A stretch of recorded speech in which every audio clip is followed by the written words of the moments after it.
Hi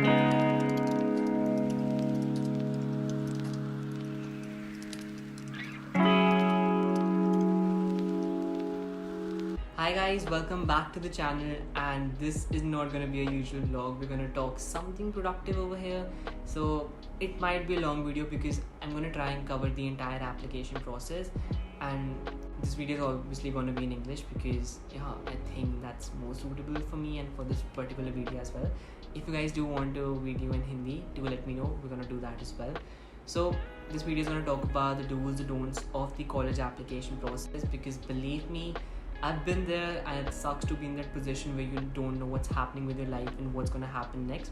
So consider me as your elder brother, not difficult. रहा नहीं जाता तड़प ही ऐसी है ना. But yeah, consider me as your elder brother. So in short, if you're a high school student who's looking to apply to university abroad this year or next year, you've come to the right video. So yeah, congrats. So starting with the very first step has to be, selecting the university that you want to apply to. So ideally I would tell you all to select universities and not just one university, because you want to keep a safe margin as well. So something that I really did that pretty much helped me was I divided the universities that I wanted to apply to into three categories. There was the first category of aspirational or dream universities. They were the universities that I really wished to get into and wanted and I admired from a long time. So in my case, since I applied only to Canada, it was UBC, Toronto and stuff. Then the second category talks about affordable university, something that's pocket friendly, something, because I believe that as a middle class family, we do have certain pocket constraints as well. So you can categorize that into some affordable universities which you want to apply to. So for example, in Canada, that can be University of Alberta, the university that I'm going to. So the third category talks about the safe universities or the safety list, which would definitely show that you're at least certain that you might get into these universities based upon your CV and the marks that you have. Right, so another question that I used to get was, why didn't I apply to US colleges or Australian colleges? So technically speaking, I wanted to apply to US colleges, the Ivy schools and stuff, but I believe that the finances were actually constrained for me and I wanted to spend more on my postgraduate than my undergraduate degree. Again, that's just a personal opinion, so I thought that I should restrict myself to the Canadian universities, and thus I didn't apply to the US colleges. But if you guys are applying to the US colleges as well, then I believe that these three categories can come in handy for you. People do ask me that how do you select those universities? Is it just based upon the rankings and stuff? So something that you guys can do is compare the QS World rankings, the Times rankings, or maybe the McLean rankings. Don't go for any other, because there are many private sites that go ahead and they conduct surveys and they post these rankings. Don't just focus yourself completely on the basis of rankings, but they do come in handy. Do check the program specific rankings for the university that you're applying to as well. And another thing that is linked with this research part is the research on the program that you want to apply to. For example, if I'm applying for an economic honors, I want to do some research about what economic honors entails in that particular university, what are the prerequisites and stuff, so that also does come in handy. So the second step that I talk about is do your homework. So what it means is just keep a track of the university deadlines, so application deadlines specifically, the scholarship application deadlines and stuff. So if you'll be applying to around 8 or 10 universities, you need to make a PDF of the universities and the specific deadlines of the scholarships that you'll be applying to. Now, many people do this through an agency, and sometimes, they are very reluctant to do some effort on their own because they think that they've paid a lot for the particular consultation services.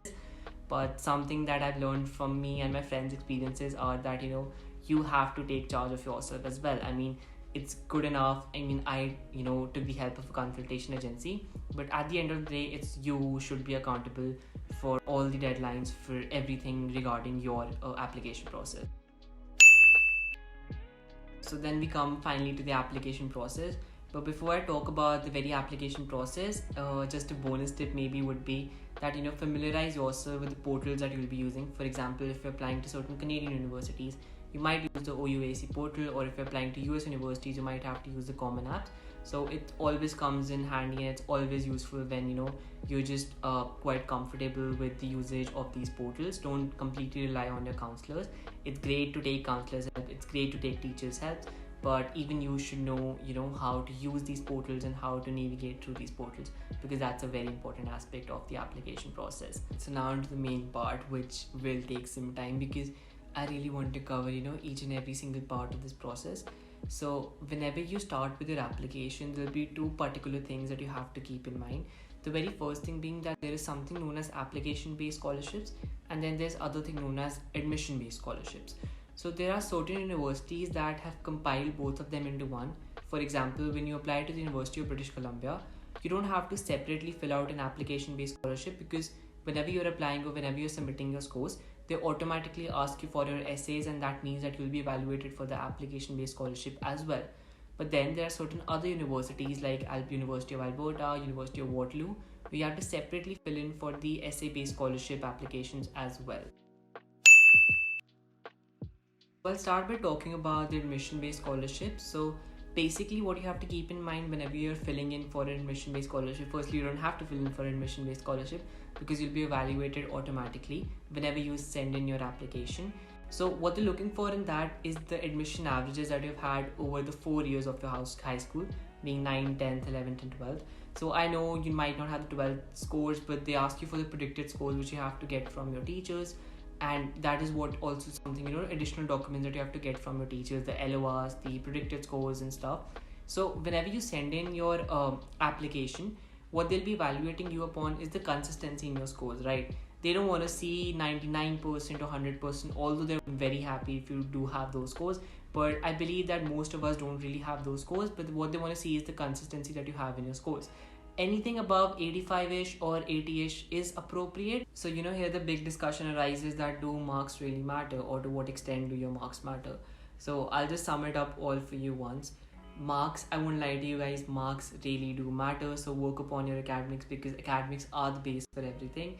It's not the end of the world if you don't have like 90-ish or 99-ish marks, because to be honest, I had marks ranging between 90 and 95% across all 4 years of my high school. So I still got a scholarship of around 13,500 CAD for my academics. So something that I learned is that A, they're looking for consistency, but B, you have to have your marks at least above 90% if you're aiming for a full scholarship or something. Even if you're aiming for a scholarship in a very competitive university, that is the very least that you should have. Now let's say that your marks took a downfall due to certain reasons, due to some family problems or some serious constraints. Then you can write to the universities as well, explaining why there was a dip in your marks during one particular year or something. But in case that you don't meet the needs for the admission-based scholarships, there's another kind of scholarship, that is the application-based scholarships. So I'll be covering certain major parts of the application-based scholarship that universities and the university representatives are keen to look into. The very base of your application-based scholarships are your extracurriculars, right? So what I mean by extracurriculars? Extracurriculars basically refers to anything that you've done apart from your regular curriculum or your regular schooling. So for example, I was keenly involved in debates, I was involved in Model United Nations conferences and business quiz and business hackathons and stuff.